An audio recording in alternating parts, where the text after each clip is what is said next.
what to see, what to stream, and what to skip. It's Movie Reviews with Ryan J. That's right. We are back with the nationally syndicated entertainment critic. It's Ryan J. And today, watch out, Carol Barrowman. He's talking about books, too. Right, Ryan? Never competing with Carol. I couldn't. She's the greatest. But it is Halloween weekend, and I'm going to be talking about a couple books that are both themed with witches and perfect for this weekend or for any time, really. All right. Okay, let's start it off with one of those books, right? This is The Brides of Maracoor. Right. And author Gregory Maguire, of course, wrote the novel Wicked. We've seen Wicked together. We saw it at the Marcus Center, loved it. And Which was like your 40th time seeing it. It's 40 something, right? Wicked, of course, was the first book in his Wicked Years series, 4 books, and he finished with Out of Oz 10 years ago, and he was done with Oz. Well, this year he's surprising all fans with The Brides of Maracoor. You see right there, that's Elphaba's granddaughter, Rain, the other green-skinned girl, a green-skinned girl for a new generation. I love that he builds these new locations with eerie environments and really great political and religious overtones and drama and high stakes that it's a page turner. That's good. So it sounds a little bit intense. What else is unique about this author? Well, what I love about Gregory Maguire and all of his work, as you look at his books, is that it doesn't read like typical fantasy. Even though there is great whimsicality and magic in all of his characters and his environments and the attitudes, there's still a great relatability and accessibility, and you immediately identify with the characters, the injustice that they feel, the rumor versus the truth in situations, and he just knows how to press that drama button and keep you turning the pages. So The Brides of Maracoor is really great. You know what the best part of it is, though? What? It's part 1 of 3. So it's a new trilogy. So this is the first book. So we have 2 more books to look forward to in this series. It's called Another Day series. I'm so excited if you can't tell. I can tell the glee on your face is just like beaming from you. I love it. So that's a great one. I love that recommendation. The next book, right, is Lights, Camera, Witchcraft. You teased this one, I feel like, on your Instagram, didn't you? I did. And this is another really great one. This is by Heather Greene, and she's phenomenal. And what I love is I love witches, and I love movies, and I love TV series. I feel like movies that involve witches I always want to watch. And this is a critical history of witches in American film and television. So it's really, really cool. Oh, that's cool. Isn't this one a collection of essays put together? That's right. So it's broken down chapters by decades, and it explores how the evolution of witches as depicted on screen actually reflects what's happening in our culture and our own perceptions of women, religion, society, relationships. There's so many ways to look back at these movies that we've known and loved and see them now in a whole new light. I actually caught up with author Heather Greene recently. Take a look. We have Bewitched, Hocus Pocus, Practical Magic, The Craft. There's so many beloved witches on TV and film, but are Oz witches still hands down the most influential of all time?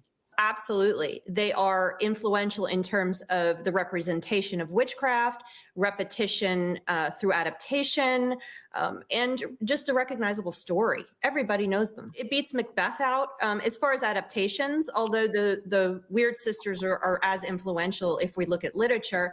It beats out everything. The 2 top witches, I would say, that are most influential and recognizable in our culture are going to be the Wicked Witch of the West and Glinda. It's just the way it is.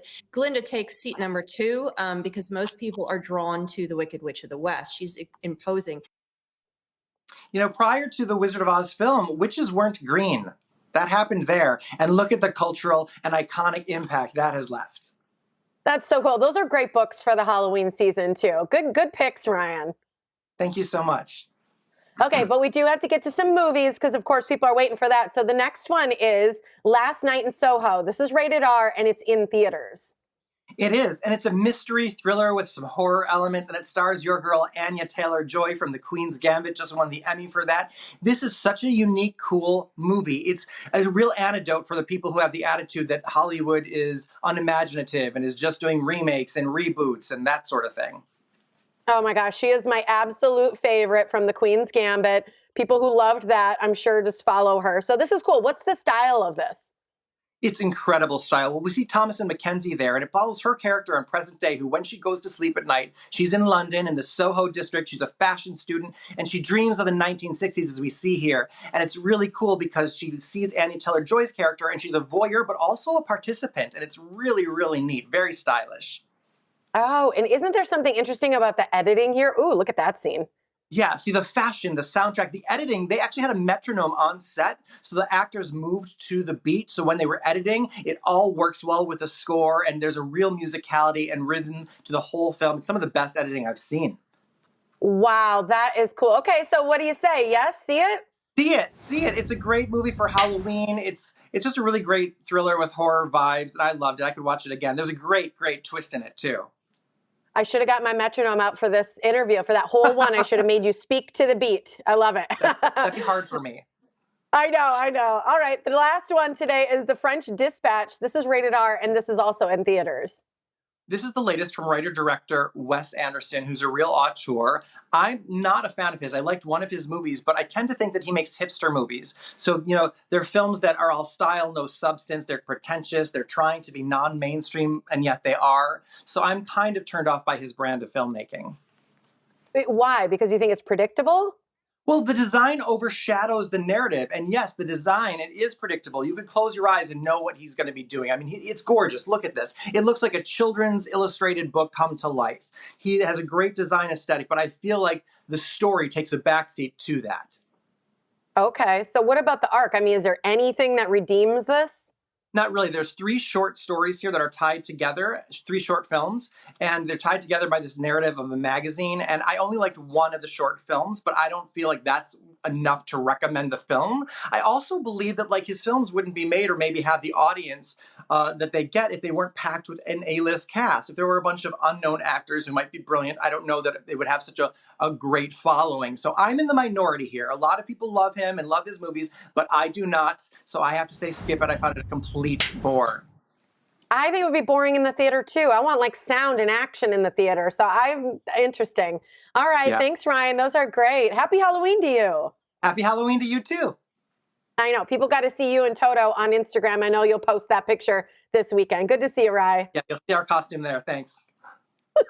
You can like Ryan J on Facebook, follow him on Instagram and Twitter. And for his full entertainment reviews, you got to go to his website. It's ryanjreviews.com.